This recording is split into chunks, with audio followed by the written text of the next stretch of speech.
The David Pakman Show at davidpakman.com. Welcome to the last bonus show before Thanksgiving. We'll get to Thanksgiving plans. Already delved into the food aspect of it a little bit on questions. Let's talk about Bill Clinton. Wait, why are we talking about Bill Clinton? I actually had people tweet me over the weekend saying what we should be talking about on the program is whether Bill Clinton should have resigned because of the sexual assault allegations. And it is not just people on Twitter who are talking about this. There's actually some interviews, including an interview on NPR that was done, where it was pointed out that, listen, in the 90s under Bill Clinton, there were women who came out and accused Bill Clinton of having inappropriate sexual contact with them, women who were not believed even by the left. They weren't believed by the left. They were marginalized by the left. They were ridiculed, and by modern terms, that they were slut-shamed. So the idea is that with all the progress and changes that have taken place from when Bill Clinton was president up until now, that maybe we should be rethinking what would have been the reaction to the Bill Clinton allegations if they had taken place in 2017 instead of in 1995 or whatever year it was. It's interesting, but it also seems less than relevant right now. Yeah, I mean, I guess it's never a bad time to reopen a conversation, though, right? Even though this happened 20 years ago. Yeah. Especially because these allegations certainly were serious. I mean, Juanita Broderick accused him of raping her. Yes. And Paula Jones of sexual harassment. And then, you know, even the one, of course, that we all know about, not Monica really Lewinsky. a sexual misconduct scandal so much because it was consensual, was Monica Lewinsky. But there was still a power dynamic issue there, right? Yes, there I mean, was. he's the most powerful man in the country, and she's some 22-year-old intern. Someone told me recently that when Bill Clinton said, "I did not have sex with that woman," Yes. that they always felt that it was similar to when Trump said, "That woman is effectively too ugly for me to have sex with," that when they felt that that woman was a way of Bill Clinton saying, "Come on, guys, that woman, that," and it's interesting because I never really saw it that way at the time. Of course, I was a little kid, but I think of it as a way to disconnect from the entire scandal because obviously he's denying it. Yeah. So by not personalizing it, by not using her name or With Monica. addressing her specifically, Yeah. he can act as if he has nothing to do with it. I did not have sexual relations with that woman. mistakes were made Yes. rather than I made a mistake. That's a classic. Depends on what the definition of the word "it" is. Of it is, or what is of. It's is, right? Is of and the, to quote 3 recent hate trade mails. Yeah. Okay. So big picture, I mean, I think it's fine to have this conversation. The risk, though, is that the right wants to talk about Bill Clinton, not because they want to have a conversation about how society has changed over the last 20 years and how the allegations against Bill Clinton would be differently seen today. The right wants to talk about Bill Clinton to make it about anything other than the dozen allegations against Donald Trump and the 6 allegations against Roy Moore. That's why I have a concern about it. You know, and the audience knows, I'm always up for saying, what do you want to talk about? Yeah, let's talk about it. I have no problem talking about that. The problem is that the timing of wanting to talk about Bill Clinton now has very specific political motivations. And I think that that's why the right is being so obstinate about wanting to talk about Bill Clinton here. I hope that none of this stuff ends up impacting the Roy Moore election. The guy just should not be voted in, period. Yeah, I mean, I just think it seems to be happening, maybe not equally, but just about so on the left and the right. I More or mean, now less. on the left, you have Anthony Weiner in prison for sexting, including an underage girl, and you have the Al Franken allegations as well. Yeah. You can also, I guess, loop in people like Harvey Weinstein and Kevin Spacey who are seen as progressives, but not in the political realm, right? And then the problem with that, and I try not to do it, is then you start getting into, okay, well, what matters? The number of incidents and the political orientation of the alleged perpetrators, or the severity of the incidents? Like, for example, does what Al Franken is accused of compare equally to Roy Moore? Well, it's fewer incidents and they're not as bad, but it's still one progressive and one conservative. It's very difficult when you go into that type of ranking, you know, and that's why I try to avoid doing it. Okay, so in any case, we're not going to be talking extensively about Bill Clinton now. I think that there's no shortage of ways to analyze how times have changed since Clinton was president, but I'm not finding it to be like a big story for me. It definitely is a diversion tactic. I mean, the most relevant stories right now are probably the ones accusing Roy Moore of sexual misconduct. He's running for something. There's going to be an election next month. Yeah. And, you know, even the ones against President Trump have largely been forgotten Oh about yeah, since he won the election. no doubt about He's it. the president right now, and there's talk about Al Franken resigning. How That's about why him? I don't believe that if Roy Moore wins, he won't be seated in the Senate. He'll be seated and everyone will forget about it. And the line will be, listen, the voters have spoken. Yeah. Let's let him do his thing.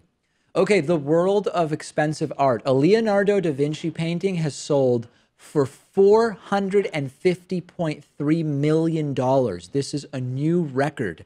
There was a 19-minute frenzy of bidding with 4 bidders on the telephone and 1 in the room. And the painting known as Salvator Mundi sold last week for just over $450 million with fees. And this is the highest ever, surpassing Picasso's Women of Algiers, which previously sold for $179.4 million at Christie's auction in May of 2015. As often is the case, the buyer was not immediately disclosed. And apparently there were gasps in the room. Yes. At multiple points throughout the bidding process, as it went up to 225 million, and then 5 million at a time, up to 260 million, then up by $2 million at a time, and it slowed and slowed and slowed, and eventually got to $450.3 million. What do you even do with this No, if you buy it? Do you buy it and display it in a home? Do you buy it and immediately donate it to a museum where hopefully they can actually take care of it? I don't even get what the joy is in buying something like this. Yeah, they really have more money than they know what to do with. And I think one of the most telling things of what you just said there was that 4 people were on the phone at this auction. Only 1 person was in person. If I was going to spend $450 million on something, I think I would make the trip over there. Well, I mean, I know what you mean. I would too, because I'm not someone who has $450 million to spend on stuff. But from what I understand, it's very common that the buyers don't want to be identified. So the reason that they don't go and they send a representative is so that they can be on the phone and no one knows who they are. And the bidder who's in the room keeps the identity of the client private. You can certainly make a good guess, though, right? I mean, if you're narrowing Apparently it down not. to billionaires. I don't know. I mean, I guess you would think so, but it could be someone from anywhere in the world.